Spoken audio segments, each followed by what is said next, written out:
The movie kicks off with Captain Yoongi lying unconscious on the ground after her ship crashes. When she comes to, she spots an enemy robot heading her way. Being the legendary mercenary she is, Yoongi quickly takes down all the robots with ease. Once she's cleared the area, her control center contacts her, asking if she's reached the fuel rod, but Yoongi isn't sure. As she updates them on her team and her status, another advanced robot arrives and starts firing at her. Yoongi takes cover and learns from the operator that this new robot is called Zimbo, from the Adrian Republic. The operator advises her to attack it from behind. Yoongi cleverly leads Zimbo away, trying to distract it, and fires a rocket, but it doesn't work. Determined, she devises another plan. She lures Zimbo into a trap and, once it's stuck, aims at its battery. Just as she's about to shoot, she gets distracted and is hit by the robot. Looking at her wounded hand, she's shocked to see her robotic internals, freezing in panic. It turns out the whole battle was a simulation. After the simulation ends, 3 engineers approach Yoongi, puzzled about why she keeps failing at the same spot. Suddenly, Dr. Yoon arrives and hears her colleagues speculate that the simulation might be too easy on the enemy robots.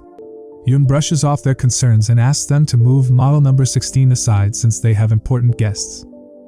As Captain Yoongi's model is taken to an elevator-like machine, her parts detach from her body.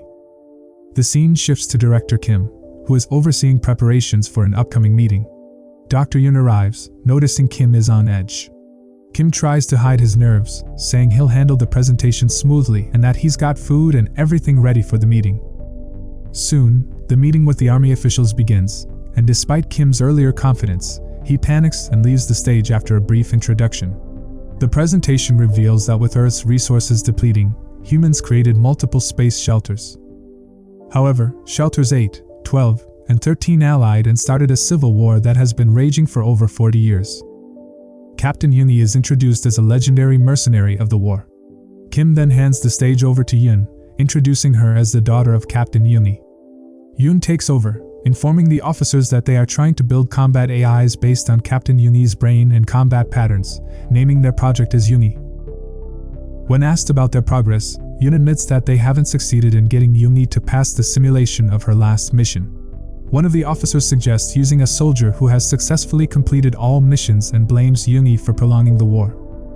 Yoon confidently assures them that her mother will pass the simulation test and regain her honor by ending the war. After the meeting, Yoon meets Kim in his office. Kim appreciates Yoon's dedication to her mother and assures her they will get the green light for their project. He then looks at a picture of the chairman, praising him for being a great guy.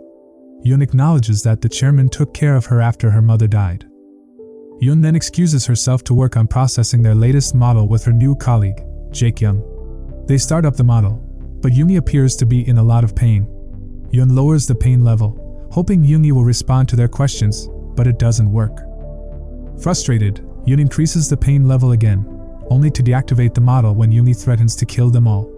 As they leave the room, Jae-kyung admits that Yoongi is his superhero. Yoon smiles and reveals that her mother became a mercenary to pay for her lung cancer treatment when she was young. She confesses that she was always scared when her mother went to war and wonders if her mother regretted sacrificing her life or resented her for it. Jae-kyung suggests she asks the next model, and Yoon leaves, mentioning she has a moral test to take. Following that, Yoon is seen on a train, watching a girl with her mother, and remembering the day of her own surgery. Yoongi had told her she couldn't be there during the surgery but promised to be there afterward. Before being taken away, Yoon gives her mother a lucky cheek rub. Later, Yoon takes an ethics test. The doctor informs her that the test results will be sent to the company and could take up to 3 weeks for clearance. Afterward, the doctor delivers devastating news. The cancer from her childhood has spread to her vital organs, leaving her with barely 3 months to live. He explains that if she wants to preserve her memories, she needs to have her brain transferred to a robotic body. He describes various programs, revealing that the cheapest option is the C-type. This allows the company to access her brain data in exchange for creating multiple clones of her to cover the costs. He also mentions that her mother signed the same C-type contract with Cronid. Yoon leaves, asking for permission to see her mother. She visits her mother, who is in a coma, and recalls when Cronid workers approached her grandmother. They convinced her to sign the Type C contract to preserve Yoongi's brain data, promising to cover Yoon's education and lifelong expenses in return. After the contract was signed, a woman handed young Yun a toy resembling her mother, expressing hope that Yoongi would end the war one day. Back at Kronerd, Yun and her team prepare Yoongi's model number 18 for a test. As she gets ready for the simulation, Kim orders his crew to try something new, shooting Yoongi in the leg. Despite Yun's concerns, the crew follows orders. When Yoongi regains consciousness, she's in pain but fights the robots bravely, though she eventually gets overpowered. Her will to fight wanes, but then she closes her eyes and retaliates, indicating the activity of a mysterious part of her brain. Kim and his team are shocked and decide to highlight this brain area in yellow, nicknaming it Pineapple. Unfortunately, Yoongi is shot in the head, rendering her brain useless. Kim then walks away, instructing his team to get ready for their visit to HQ. After Kim's departure, Yun senses something is wrong and stares thoughtfully at Yoongi's model. Meanwhile, Kim and his team arrive at HQ for a meeting with the chairman but are intercepted by Lee, the new manager of the product development department.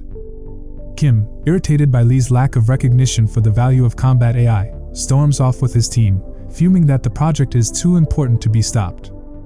Back at Kronerd, Kim gets busy checking new skull models for Yoongi but is soon summoned to the chairman's office. As he enters, he freezes, his eye blinking continuously. Yun finds the chairman waiting for her and starts talking about the Yoongi project. The chairman tells her that top researchers have handled the combat AIs and reveals that they no longer need them because the war is about to end. The Allied forces and the Adrian Republic have signed a treaty. He orders the project to be terminated, stating they now need household AIs. He asks Yun if her mother was good at anything else. Shaken by this news, Yun listens as the chairman shares his passion for brain technology.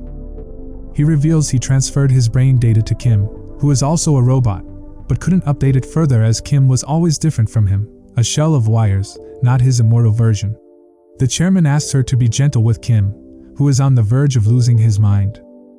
Later, Kim orders his team to prepare model number 22, revealing that HQ is unhappy with their progress and plans to abruptly end the project.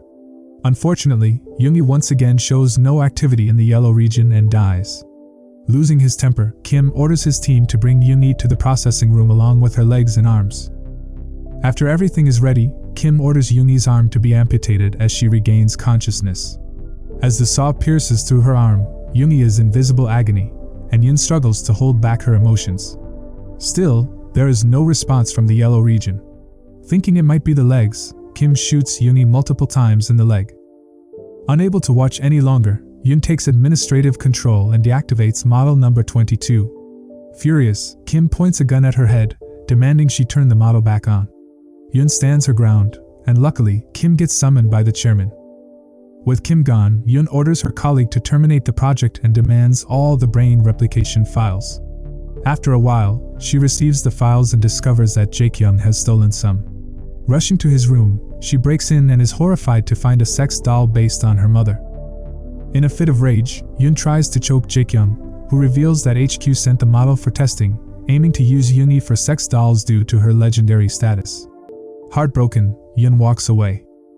Yun heads to the testing room and finds Kim awake. He tells her they have only one day left for testing, looking defeated as he feels the chairman has lost faith in him. Determined, Yun approaches model number 22 and activates her after lowering her pain level. She lies to Yoongi about a rescue mission and promises her a peaceful death soon. Just as she is about to deactivate her, Yoongi's brain shows activity in the yellow region. Yoongi asks about her daughter's well-being after the surgery, and Yun, crying, reassures her that her daughter is fine. Yoongi then passes away peacefully. The next day, as the engineers prepare to test model number 23, Yun asks to handle the last test herself. After they leave, she erases all memories regarding Yoongi's daughter and tells Yoongi she will be hearing voices as if in a dream. Yun warns her to be careful and reveals that the researchers will be making many clones resembling her. Kim joins his crew for the final test, but when Yoongi falls in the same spot as before, he leaves disappointed. Seizing the moment, Yun also escapes. Suddenly, something clicks in Kim's mind, and he rushes back to the testing room. He discovers that Yoongi wasn't shot and orders the alarms to be activated. As Yoongi knocks out the engineers and breaks free, Yun reaches the processing room and deletes all the original brain replication files from the system. Kim then activates other combat AIs to find Yoongi. Meanwhile, Yoongi hides in a room where she spots her own clones. When the combat AIs arrive, she hides among the clones but gets caught, leading to a fierce confrontation. As Yuni fights them, law enforcement robots also arrive at Kronid. The combat AIs put up a tough fight, and one of them breaks her arm. Despite managing to get rid of it, Yuni is overpowered by another. Just as the robot is about to knock her down, Yun arrives and saves the day.